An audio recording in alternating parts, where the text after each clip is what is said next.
Welcome to the second half of the Using Multiple Data Sources to Inform School Climate and Equity. Our first half was the panel interview, and if you've not seen that, please see the link above. The second part is the actual content that was shared on June 9th, 2021. We welcome you to sit back and think deeply about the data you already collect and how you can use this information to inform your school climate towards your equitable outcomes for all.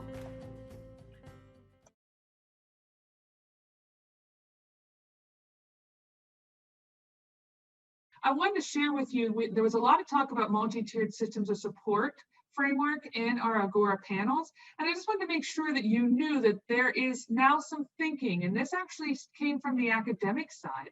There is now some thinking about the addition of what we call a tier 1.5. And the reason why we call that is sometimes there's going to be a need for tier 1 at the class-wide intervention that's not going to be school-wide. There might be select classes that might need to work in school climate. There might be select classes where you see more internalizing behaviors from the data that you're seeing. And we're calling that now 1.5. That came from Amanda Vanderheyden just recently. You can see that quote there is in 2021. And what that really looks at is how can we create class-wide systems that are also responsive to students' needs. And the reason why I say that is because as you're going through your school climate data, you may find, especially coming back from the pandemic, there might be some elevated risks, but they're only in smaller pockets. They're not school-wide. They may be at the classroom level. And this is where we start to think about when we're using our data, are we considering that we might need to do things class-wide before we do individual small groups? So that's just something to consider. That's brand new information that's out there. There's also some change in vernacular. And June 1st, as part of our online summit, Dr. Stacy Molnar-Main, there may be a few of you on the call who were on that same discussion, had a PDE has changed their vernacular. So she shared with us this information that school climate is going to be part of what's called wellness in the learning environment. So if you see anything coming out of the Office for Safe Schools or PDE or Patent or anything that says learning environment, they're actually combining the intersectionality that we've already talked about, school climate with equity, trauma-informed practices. What does it mean for universal wellness at the tier 1 level? The social emotional learning skills and the work that we do with CASTLE's framework, and the PA career ready skills that, believe it or not, were built off of the CASTLE framework. Those are all now integrated into what we call wellness in the learning environment. So that really changes sometimes how we focus on the data that we actually currently are using. So when we say learning environment, it can be face-to-face, it's online, it's wherever the learning is occurring. And that's a really important piece to keep in mind as we're going through. There's also a definition for school climate that we're talking about. School climate then is what is the perception of the learning environment? And in some fields, when we look at some of the data, we're also looking at how are we able to validate the experience of others who are in our learning environment. So oftentimes we're now going to start hearing that word social validity. What is the social validity of the things that we're attempting to do with students, staff, and families? So if we think about that, that's also the same thing as perceptions of the learning environment, which is also the same thing as school climate. Do you see how they're all interrelated and they're not silos? They just can't be any longer. We're not able to balance all of those initiatives in just singular formats. There's also, if you're not sure, and that's why we gave you the link to the PowerPoint, there is a dictionary of terms that was developed in Pennsylvania for trauma-informed approaches. And the reason why this is so important is this can actually be information that you can use in your multi-tiered systems of support framework. So that's a really important dictionary. If you have not seen it, it's a nice thing to look at because you might also want to change some of your vocabulary in your request for assistance and also some of the vocabulary that you have in some of your referrals as you're going through student needs and supports. So with that said, we also want to make sure that when we're looking at data, yes, we are definitely going to be in a situation where we want to integrate, but we also want to always think about equity. And I think Katie said it so well when she said, think about equity wherever you go. It doesn't have to just be in a diversity, equity, and inclusion meeting. We're also thinking about equity in what we do as data leaders. And so I'm going to actually have a Dr. Nicole Holland-Sims, who is our Pennsylvania Department of Education Equity Lead Consultant right now.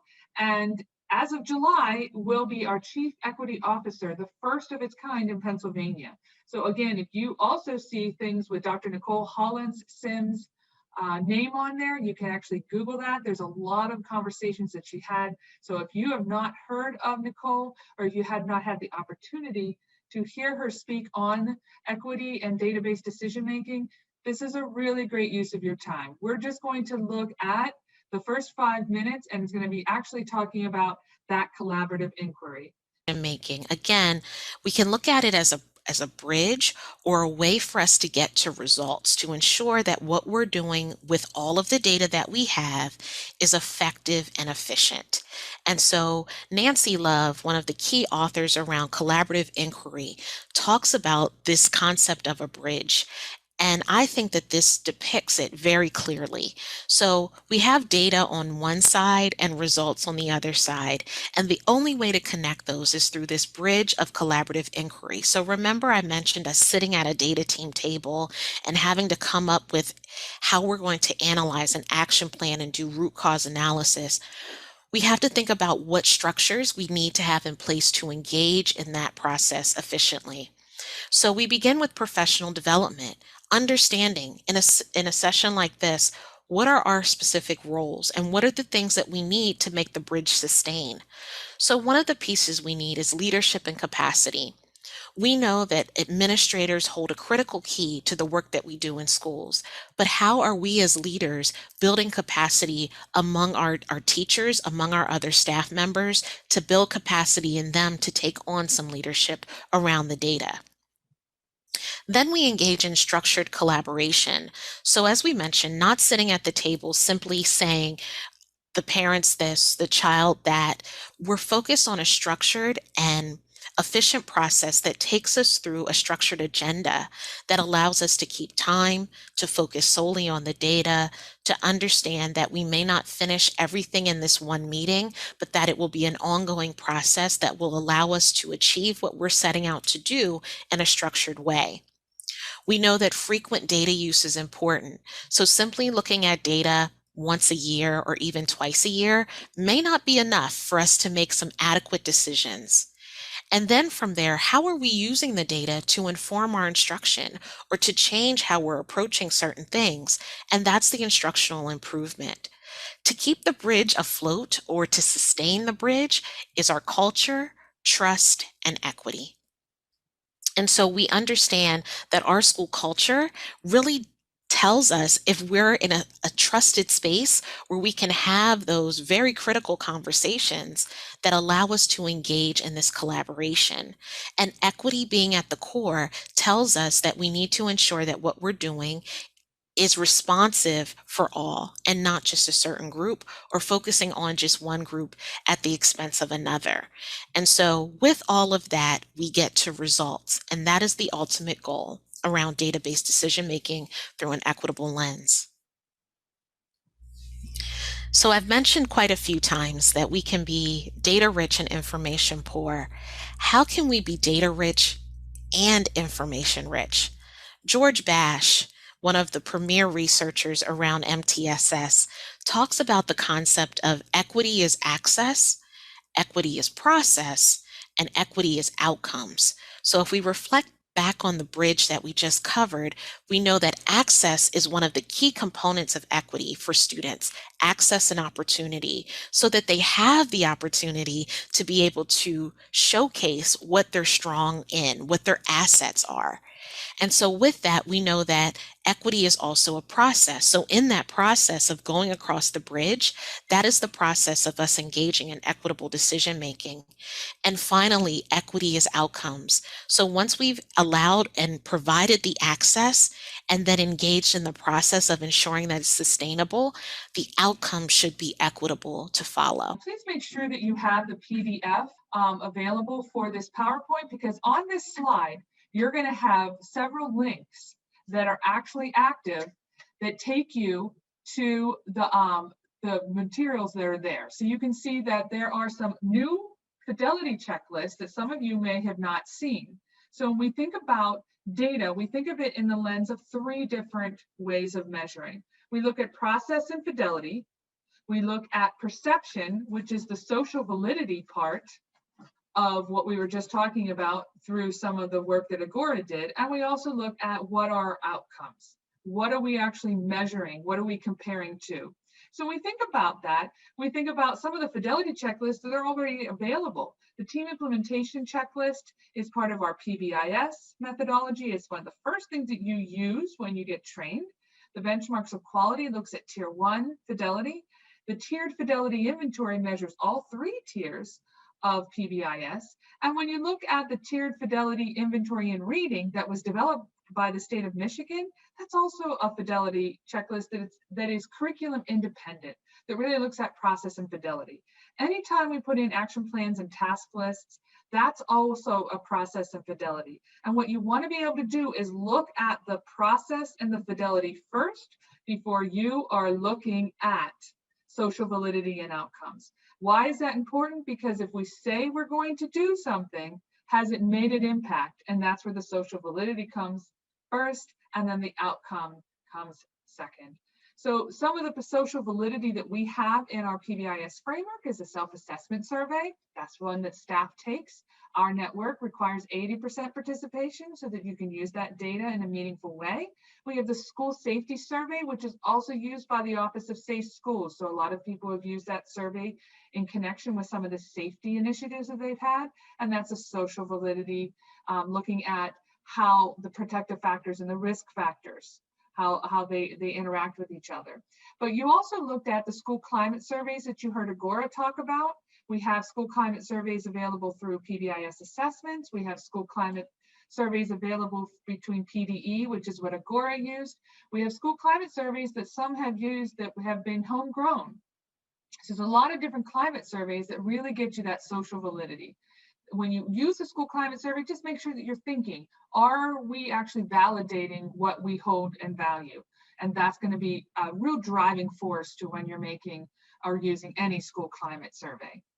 Your focus groups, you talked about that already, Agora, about bringing that student voice in. It wasn't enough just to throw a survey out there, but then you had focus groups to actually talk about what the survey meant coming from their position in the school. And that's really important to follow up with, because sometimes our surveys are only a small percentage of the population that we're trying to really communicate with.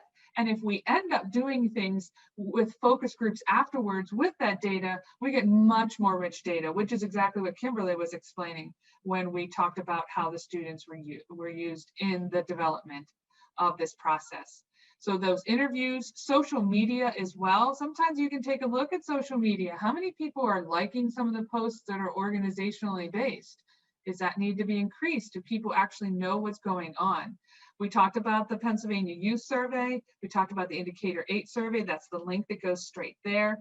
And then any other way you do informal check-ins with key stakeholders and then share that information with others. Just like Katie was explaining how you can take information from one committee that you're on into and integrate it with others. So when we think about your outcomes, these are the ones that we actually feel much more comfortable with. These are the things we've been using for years: your annual data reports, your attendance, your academic measures, your class or course performances. I was asked recently to say in Montgomery County, what are the screeners and progress monitoring tools that are being used most often? So that link gives you something that you don't have, because you can actually look at that, and that gives you some information about some of the things that are being used in our county. We also have PVOS growth data. When we think about PFOS growth data, if we're not growing students, then how can they be confident, and how can we get them ready for college and career readiness, right? So that PFOS growth data needs to make sure that you are doing that. And you don't have to have a special username and login. It is public knowledge. It'd be really great if you're not familiar with PFOS to really take a look at that.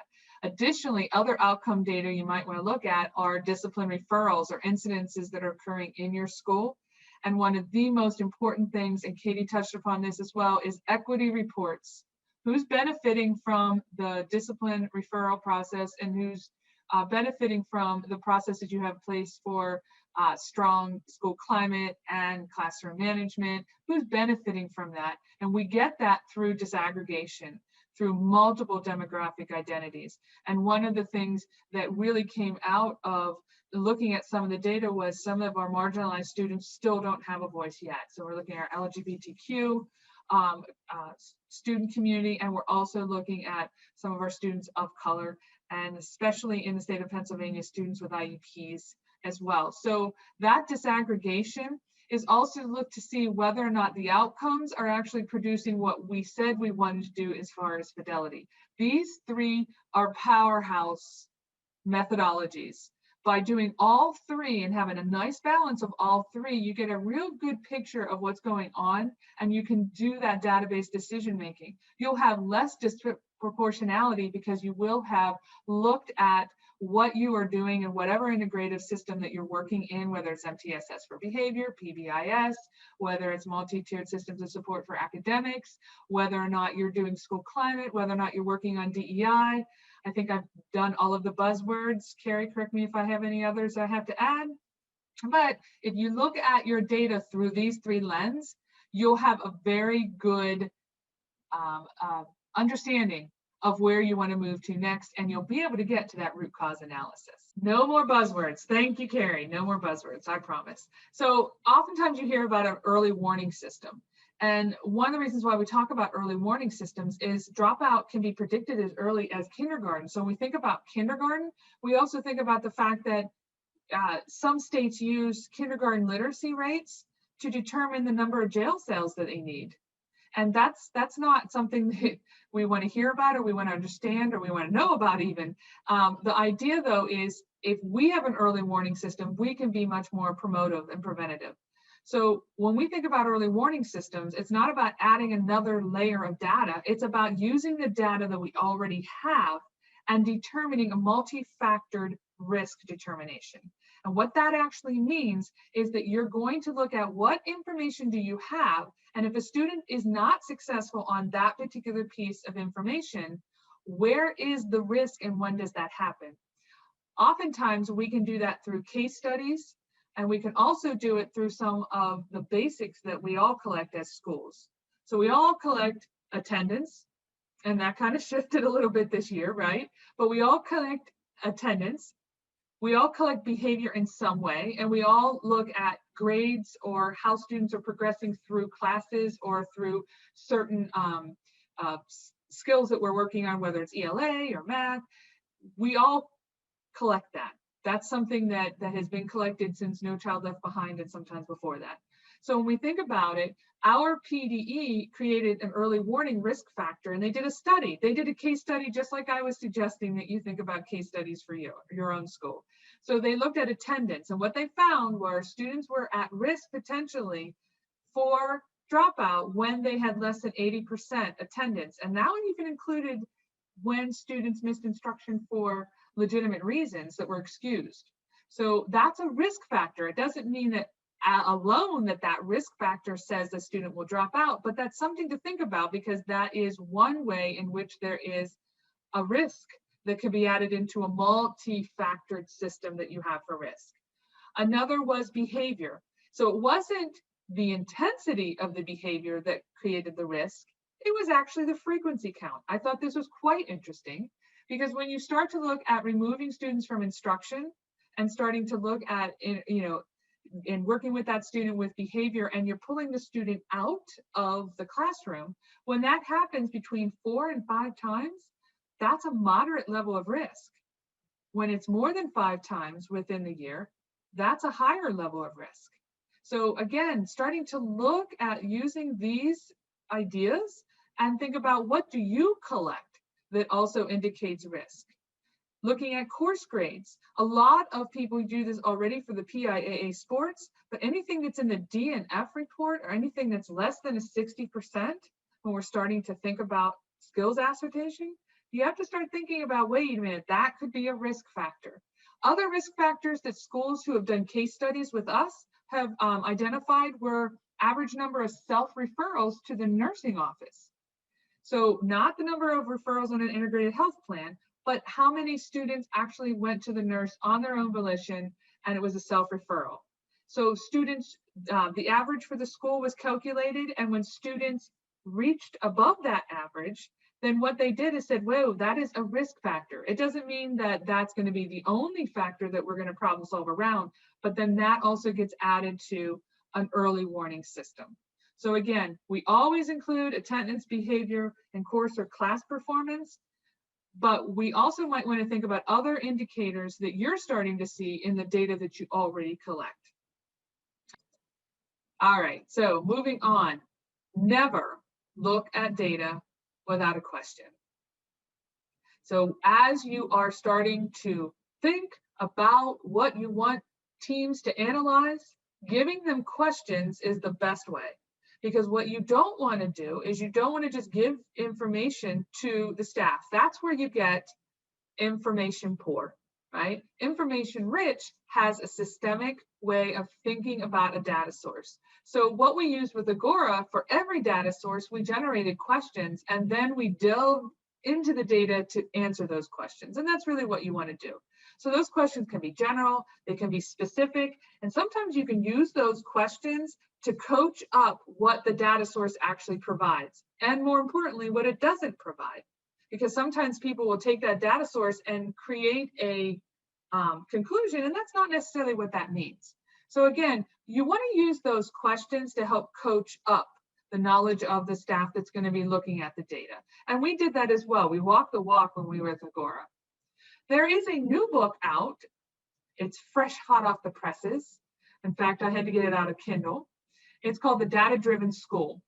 And the authors that are part of this are some of them are what I call the godfathers of response to intervention. Joe Kowaleski, who is professor emeritus at IUP in the University of Pennsylvania, has joined with his colleagues, and they have created this book. It's a very simple read for a data book.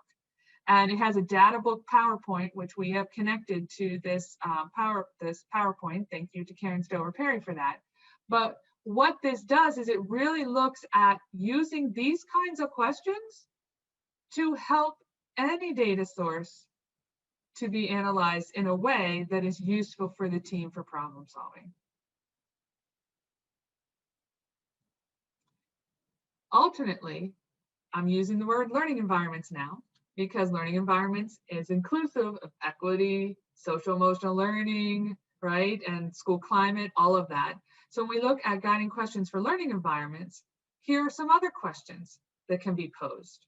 Now, obviously, these are just general examples, but are you using these questions, or could you use these questions to really get to the heart of what you're trying to do with some of the data that you're analyzing, particularly when it does have some emotionality to it, right?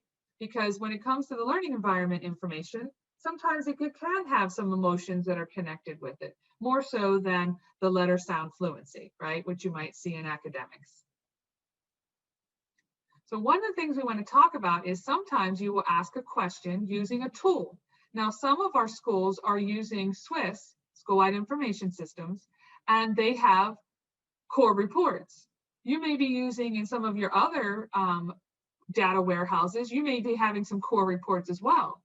Well, asking a question before looking at that core report is critically important. And I think some of us don't necessarily think about the suspension and expulsion report with this question: whose behavior is excluding them from school instruction? That's a different question instead of saying who's been expelled in how many days, or who's been suspended in how many days. When we look at equity, what is the experience of the different groups that we have in our school? That's an important question to ask. So some of the reports that you're used to looking at through your LMS, through the work that you have in your data warehouses, you want to look at those reports through the lens of questions. And sometimes what you're going to need to do is become much more explicit as people start to use that tool. One of the things that we're using a lot for in our school climate is something called risk ratios. And risk ratios help you get to the heart of the matter is, are people experiencing what we are giving? And are they actually getting from what we're giving and in the spirit of what we're giving? So examples of some risk ratios looks at your behavior referrals. So in general, a risk ratio is taking a target group. A target group could be based upon a personal identity. So it could be on gender. It could be a certain race or ethnicity. And you're dividing it by the comparison group, which means all the others who are in that same group. So you might want to say your target group, especially if you're looking for placement in AP courses, especially AP Science. Your target group might be female students. Well, the female students out of the comparison group, which might be the male students, what are we seeing as a general risk ratio for the placement into AP Science courses? The closer you get to 1, the more equal the chance of that occurrence. The lower than 1 is an underrepresentation. And a score over 1 is an overrepresentation. And I will tell you, in the state of Pennsylvania, we have an overrepresentation of students of color who have disciplinary referrals for suspensions. And oftentimes when you get contacted, because we have risk ratios already in special education, we look at special education and we look at risk ratios for suspension. That's already provided to you from the state. So risk ratios are really good for looking at how are people experiencing what we're giving in a more statistical way. There's an editable risk ratio calculator workbook that's linked into the PowerPoint. This is pretty exciting stuff for those of you who are data folks like me and who love that, because you can actually put that in there yourself. And the other thing you can do is you can take this Excel workbook and you can manipulate it so that it automatically creates different areas. So when you're looking at your work that you're doing and your outcome data, any one of your outcome data resources can be used with a risk ratio, because a risk ratio is going to look at groups of students and you can use that demographic information. So if you're creating a survey that has demographic information, you could literally do a risk ratio to see whether or not you're having an equal chance of the occurrence and the experience a student has. So for those of you who say, my goodness, she mentioned division and I turned my brain off, let's try one. This is a risk ratio that comes out of our school-wide information system. And if you look at it right there, you compared the students who had IEPs, that was a target group, compared to all of the students who didn't have IEPs. So who is represented? Remember, I have a question before I ask you looking at data. And how much risk is noticed? So if we look at this, you can see that obviously students with IEPs are overrepresented for sure, right, in the number of out-of-school suspensions that were given that year. But when you look at how much risk, this is what you can say when you see this kind of a risk ratio graph.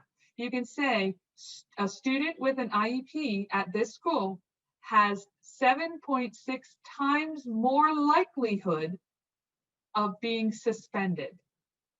Now that makes sense, right? Now we can start to look at how do we problem solve around this overrepresentation.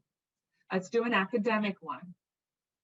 I use the Excel workbook for this. So the slide, one I gave you in slide 18, here's what you can get. So this was a risk ratio for reading, and all I did was put the reading scores across demographically. So you can see that if you're a student and we want to talk about what groups would you explore to find out the root causes for the risk, you can see that I would not necessarily be exploring students who are white and they're reading because they have an equal chance, right? But I do have students in this school who are Black that have 3 times the risk in reading. And I have students who are experiencing 3.5 times almost risk in reading who are Hispanic. So that's where you start to open up the door to see if there's more. You see how many students were in that group. You see what supports were given to that group, whether there was attendance in the supports that was given for that group. There's a lot of questions that you ask once you open up the door for risk ratio. So again, this was just the reading part of it in the Excel workbook, but the risk ratio is very good statistical data to pair up with your social validation perceptual surveys, because it gives you that ability to look at what groups are maybe represented, overrepresented, or underrepresented. Make sense? Is there anyone else in love with risk ratio like I am now? That's okay, you don't have to be. All right, so never look at instruction or intervention without a question either. So you know what, if the main thing was a hashtag, it would be hashtag data with a heart and hashtag always ask questions. So when we think about this, never look at intervention without a question. Move from the deficit thinking. And I have to tell you, this is hard for me. Why is the student not meeting our expectations is in my head. So I have to change that. I have to make changes from why is the student not meeting our expectations to what about the interaction of the curricular and the learner, or the instruction and the learner, or the learners and the learning environment? Because that shouldn't be up to chance. That should be things I can alter so students are given that support, the opportunity, and the access to grow. These are the questions we should be asking. So once we get to the heart of the matter and we start thinking about what did we find, then it's not, why can't we get the kids to do fill in the blank? It's what about the interaction of what we're giving and what the student is receiving can be altered, because it's what we're giving that we can alter. This is a question that if I had the ability to do it, I would put this as a screensaver on every educator's computer, because it's this question that really gets us out of deficit thinking to opportunity thinking. And I would be very happy if anyone emailed me and said that they put this as a desktop. When the computer went to sleep, it automatically showed. So that means there's changes that are needed for data protocols, because we don't have data protocols if we're using things that we have used before. Even Joe Kowaleski, who wrote the data book, has said we need to upgrade our data protocols. So does that mean that you have to change it? Maybe. But do you need to look at what you're currently using? Does what you currently use focus on teaming structures? Do you have team agreements and shared data sources with guiding questions? So those guiding questions lead the group in the direction you want to problem solve. Do you have more precise descriptions for what that interaction is between students and the curriculum, students and the instruction, students in the learning environment? Do you have goals for larger group implementation strategies first? How do you know when students are going to need more if you don't know what they're working on in the core? So the idea is, if you don't have that in your data protocol, that's something we need to add. And then goals for individual student strategies second. That just makes more sense, right? How do we know who needs more? Well, we know because we know what's going to happen in the core. We know what everybody's working on, and this individual student's going to need more than that. And then we also need to make sure that we have fidelity measures that are part of the data protocol. Did we do what we said we were going to do? Do we have a task list that we've done? Have we gone back to the action plan to make sure that we did what we said we were going to do? Because looking at outcome data without looking at that fidelity measure is really blaming a student for something that we're giving that might not be enough. And then the last thing we need to think about is, what are our database decision rules using multiple forms of data for what is considered risk?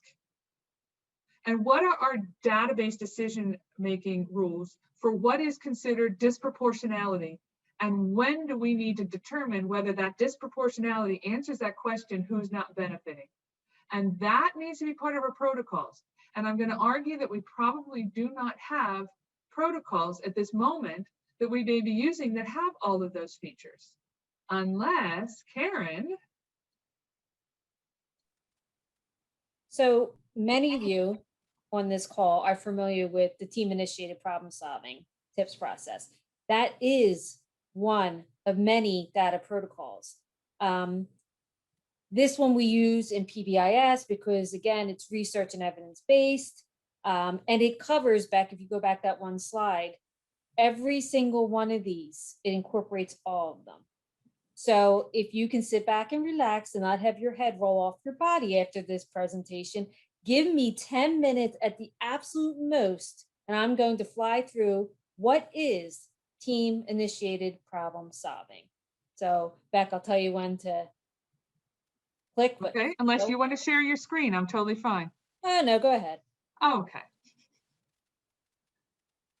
Okay. So again, Becky talked about how, as many schools, we don't necessarily have these protocols in place. We just talked a whole lot about data today. But when it comes down to it, how do we organize that data and how do we bring together the right people at the table to look at that data? So are you one of these schools? Maybe, maybe not. You want to be that school that's sustaining, because that means you have great outcomes for students and you are also doing, as adults, what you said you would do. You have great fidelity. There's a lot of times where you sometimes just get lucky. The outcomes for students are great. Lucky you. You have no idea how it happened. So that's where the fidelity comes in. Sometimes the outcomes really aren't good and the adults didn't do what they had to do and the fidelity's not good. You're losing ground. And at other times we're in that learning process. So adults they tried to replicate it. They did what they had to, but the outcomes just aren't quite there yet. So tips helps you get to that sustaining process of, whatever it is that you are working on as far as database decision making. Go ahead, Beth. Okay, so tips can be used for any kind of meeting. It doesn't matter if it's behavior, academics, faculty meeting. Heck, I would be thrilled if we had different meetings at different times using tips in any aspect of my life, because it's quick, it starts with the data, it's efficient. It gets you from data to decision making, and the process is clean, and you don't feel like you're turning your wheels. Go ahead, Beck. So it does start out, which is vitally important, with those team agreements or the norms. When you bring a team together, different people, you kind of have to have that discussion of, okay, what can we agree to in order to make this meeting go a little bit more efficient? It ties into PBIS beautifully, because these norms or team agreements usually reflect or mirror our expectations that we are working on with the students. And I always challenge my schools when using tips. Hey, you may have established these norms within this adult team, but how do they relate to your expectations that you want for all? So really, your team norms agreements should be the same that you have for all the students, all the staff that you have hanging all over the place, whether it's virtually or in brick and mortar. So they all have to be aligned. Go ahead, Beck. Team members have to have roles. When the roles aren't clear is when we start stumbling all over each other. Too many people then sometimes might be at the table. So there are some vital key roles that tips outlines. You have to have a decision maker. So if you don't have a decision maker there, you're just going to spin your wheels. So you need to do one of two things. You either don't have the meeting, or you don't have anything on the agenda where you need a big decision made. So if you know ahead of time you're not going to have an administrator there, not one, I don't know if you want to continue and have the meeting. Decision maker is vital. You need someone who's a minute taker, someone who's really good with, maybe being able to listen and concisely type out what they're hearing. It's not like, a scroll by the end of the meeting. It has to be tight and concise, so that minute taker is key. You need a data person. Now, I don't know if, Katie is still on here. When you were talking about the data person and data and being like you were scuba diving, I feel the same way. But what I do is when I'm scuba diving, I find someone else who's also scuba diving. Her name's usually Becky. And I grab onto that person. And that's what I do in order to get through some of this data stuff when I feel overwhelmed. So you need to find somebody You need to have someone on the team, not just one, maybe more than one, that likes data, that doesn't, fall asleep with data, that doesn't get overwhelmed by data, because a lot of it's really overwhelming. In education, we've gotten a little better with starting to think out of the box of, our educators didn't go to school for statistics. They didn't go to school for, data and all this other stuff. We need to simplify some of this for them. So some of our data systems are getting there. And then you need the person to be able to take what that data system platform spits out at them and make some sense of it. And then share it with the team and say, okay, this is what we're looking at. This is the bottom line. You need a meeting facilitator. That does not have to be the principal. That needs to just be someone who keeps the meeting moving. That does not have to be someone that does all the work. That's the person that's going to organize, keep it to 30 minutes, keep the meeting moving, stick with the agenda, restate if there is some lack of clarity regarding something, etc. Now, that doesn't mean there's not other team roles, because tips has to be contextualized for what you are having that meeting for. So you add them as needed. But those four you need, and you need backups to them, because everybody's allowed to be sick and or not be able to log onto their Zoom or Google Hangout or Microsoft, whatever it is that you're using. Go ahead, Beth. You need to have a team meeting schedule. So if you're using tips or another type of process, you really want to be meeting on a consistent basis. So maybe that is monthly, maybe it's bi-monthly. You really want to be looking at data often. So you want to set that schedule, dates and times ahead of time, because you are more likely to have that meeting occur if you have those dates and times set ahead of time. If you're scrambling at the last minute, good luck trying to get all your calendars together to see if you can all meet at a certain time. So set it ahead of time. If you have to cancel one, you have to cancel one. You're more likely not to. And also, you need to have an efficient way to store the minutes. So just because you're bringing a team together to look at data doesn't mean every other stakeholder at that school cannot see what you're doing. They should have access. Can they see that form, those minutes, and see what occurred and what was decided and what is the plan and what is the summary of the data? They should be able to.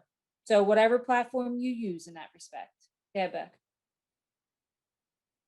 One of the things I just wanted to add is we need to make sure that we're actually storing this information in a way that we can get to it quickly. So one of the things that we talk about when we're doing data like this is sometimes the questions that we ask at these meetings end up changing what we do at a district level for some of the storage of data and getting some access to the data. So this really leads to great conversations that impact everything. Okay, meeting agenda. This has to be determined ahead of time. Any member of the team can put something on that agenda. The members on the team are representing the voice of whoever they're representing. So go ahead and ask other people if they have anything for the agenda.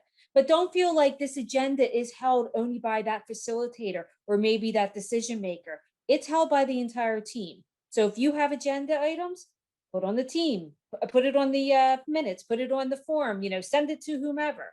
So, but agenda needs to be determined ahead of time. There are some agenda items you always want to have, like must-haves every month, every time you meet. One would be review last month's or last meeting minutes, brief. You always then are going to want to start with data and overall, where's our universal, where's our tier one, how are things going? Then you'll get a little bit deeper into your data, whether it's behavior, academic, social, emotional. And after all that, then you start looking at some of the fun kind of things, the organizational housekeeping type of things.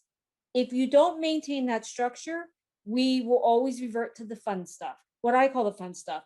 Becky may love that because it is data driven from the beginning. I would prefer the fun stuff at the end. That's why she's my scuba buddy. Go ahead, Beck, you can hit the next one. So again, team meetings start with data, always, always, always, always. Data pulled together ahead of time, whatever the discipline is, in a way that can be viewed and discussed by the team members. We don't have time to be looking for anything once we're in this meeting. Go ahead, Beck. And we look at that data, and the team's role is to look at that data and see, is there a problem? Because sometimes there's not always a problem. And we don't truly know if there's a real problem until we start looking at the data with precision. And the way we do that is by answering those questions that you can see up there. So it's the who, what, when, where, why. If you can answer those 5, then you can pretty much say, okay, we do have a problem here. If you're missing pieces, then either you have to go back and say, let me investigate this a little bit more, and or maybe there really wasn't an issue to begin with. The amount of time saved by looking at your data and determining if it's truly a problem by getting it into a precision statement, by identifying those areas, you can see on the screen it is amazing. The planning time that's saved, the amount of time that, the long-term time that staff has to put in. So there's a lot of research behind this that, trying to get that behavior really identified to see if it is truly an issue, it's warranted. It's a, as Becky wrote in her little bubble there, embedding root cause analysis at the group and student level. Yeah, Beck. Okay, so once we figure out that you know what, we got a problem here. We got a who, what, when, where, why. We need to come up with a goal. The by when sometimes is a little tricky. I like to explain it as this. The by when is when you're going to check in again about that goal. It does not have to mean mastery, because, to set a goal and expect to be everything mastered and beautiful within a month is crazy. When we set IEP goals, we don't expect mastery within a short amount of time. Even a year, many times there's not mastery. So again, you need a realistic goal, not like, losing 30 pounds in 8 hours. You need a plan. So it's just a plan. Go ahead, Beck. I want to lose 30 pounds in 8 I hours, do Karen. too. You just burst my bubble. Sorry. Okay, and then the team, once they set a goal, they start coming up with solutions. But it's not like solutions. You're like, let's try this, let's try this. The team is now pulled together, looking at the data, looking at that problem, come up with a precise problem statement. They're now going to figure out, okay, who's going to do something, whatever the plan is you worked on, and by when. Again, the by when is a check-in. The who is important, because if you start writing things like principal, teacher, psychologist, guess what's happened? Nothing. So the more times you can put a name, the better. Put 2 names, put 3 names, but put a name. When you're more vague in this area, things don't get done because everyone looks at each other and does what they're doing in the video there. Not me. Go ahead, Beck. Okay, so you have a plan, you have some people, you have an idea, you have a check-in date. You come back, the team comes back and said, okay, so how'd it go? And this is really the accountability piece. This is the piece that looks at the fidelity of the adults. Did they do what they were asked to do, or what you had agreed upon and what you had worked on? And it's okay to be honest. If you haven't had a chance to get started, be honest with the team. Listen, PSSA came in and they threw it on top of us, and they changed all the, timelines this year. We just didn't have a chance to start it yet. Rather that than spin your wheels of some story of why things aren't improving on the front of the behavior or the problem that you had. And then you need to decide, okay, so here was our goal. We wanted to get, based on our data, our problem was this. We wanted to get from here up to here. Be honest of where you're at. Did it get worse? Did you meet the goal? Has it improved? It keeps you honest. This section of tips keeps you honest as a team. Next step is the team determines the next steps. So you're going to decide, are you going to continue with what you're doing because you've seen some growth? Or are you going to modify it because you haven't seen growth? You might want to continue, haven't even had a chance to try it yet. But again, this is a team decision. This is where the conversation comes in. There may be you need to discontinue to plan and come up with another one. Or there could be a reason to check the other. And there's always rooms on here to put very succinct notes. And that's why you need a minute taker who can really summarize it. Go ahead, Beck. And finally, the fun stuff, what I think is the fun stuff. So after all that planning based on data, then you can have some, I like to call, fun things. So maybe, with behavior, there's always, if you are truly embracing positive behavior intervention supports, there has to be a balance and there has to be a teaching component and a acknowledgement component. So this is some of the things that you brainstorm about of, oh, in our precision problem statement, we saw that this was an issue. You know how we can motivate kids to maybe do blank? This is where you do this at. So this is the fun stuff. But again, notice there's a who, so please don't put the A team, the whatever, try to be as specific as possible. And the when is the check-in time. It doesn't have to be the mastery time. Go ahead, Beck. So finally, at the end of the meeting, which I like to call when I first learned how to do this, the kumbaya session of the meeting, is a final check-in. And I have to tell you, even though it's kumbaya-ish, it really makes a difference because people leave like, oh yeah, that wasn't half a bad meeting. So it's 4 questions and the facilitator usually reads them out loud. And you as a team would decide either with a thumbs up, thumbs sideways, or a thumbs down, or verbally, was the meeting a good one? Was it a good use of your time? Did you do a good job of tracking if you completed tasks? Have you done a good job at actually completing the task? So there are 2 different questions there. And then in general, are those tasks having the desired effects? I can't tell you, most of these questions come up to be either thumbs up or partially thumbs up, but people leave these meetings going, yeah, you know what, we did make some improvement. That's huge because when sometimes you get into some of these meetings and it's that roller coaster of, barrier, complaint. When you pull together like this, it sets the whole, tone for the rest of the day. Go ahead, Beth. Are you saying, Karen, then that's positive learning and school climate? It is positive shaping of adults.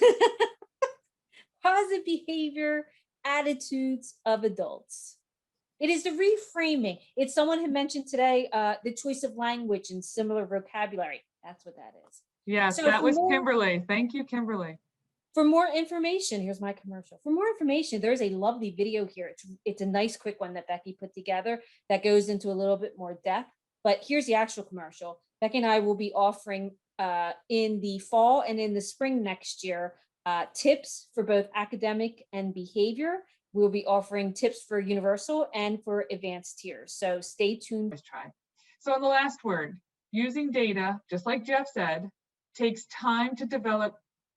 There's protocols and a vision that you need to have for that. And it's worth the effort. Data practices and the analysis that goes with them are not about changing the child. Data practices are about identifying what we give, the practices that we provide that create access, opportunity, and growth. And it's what we do, it's what we change and alter that actually helps students meet their needs so their future is something that they would be proud to have. So the whole idea behind this is it's not about that deficit thinking of why isn't the child meeting the expectation when it comes to school climate, when it comes to equity work, when it comes to academic competency. It's really about how are we giving opportunities for access, opportunities for growth, and opportunities for the students to realize who they are. And with that said, and we thank you again for your time. Your workshop facilitators today are here. If you need to contact any of us about the content of this information, we're definitely willing to talk with you. If you wanted to do tips, you wanted to talk about it for a school level type of work that you're already doing, we can definitely help you with that along with our team that we have through the Office of Professional Learning. Also want to let you know that when you visit learn.mciu.org, here's my commercial, you can get more information. You can get some posts that have some great resources. The learning opportunities that we have through our office are also posted here. So we hope that you have a chance to visit that area as well, and any of the hyperlinks that were involved in the presentation that we shared today. And with that said, thank you so much for those who were able to join us, and we appreciate you.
And that serves as your early warning system.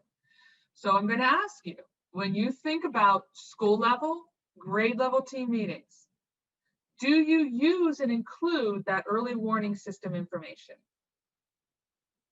I'm going to ask you to annotate. So think about that. When you are talking at a school level or a grade level, and you got your meeting forms together and you're meeting, whether it's quarterly, whether it's right after an assessment, do you look at that early warning system? Are you considering your attendance? Are you considering behavior? Are you considering class and course performance? And if you're not, this is a time where we need to start thinking about what would change, or how could we do this maybe a little bit more efficiently, a little bit better. All right, thank you for those who are annotating with me. I appreciate you.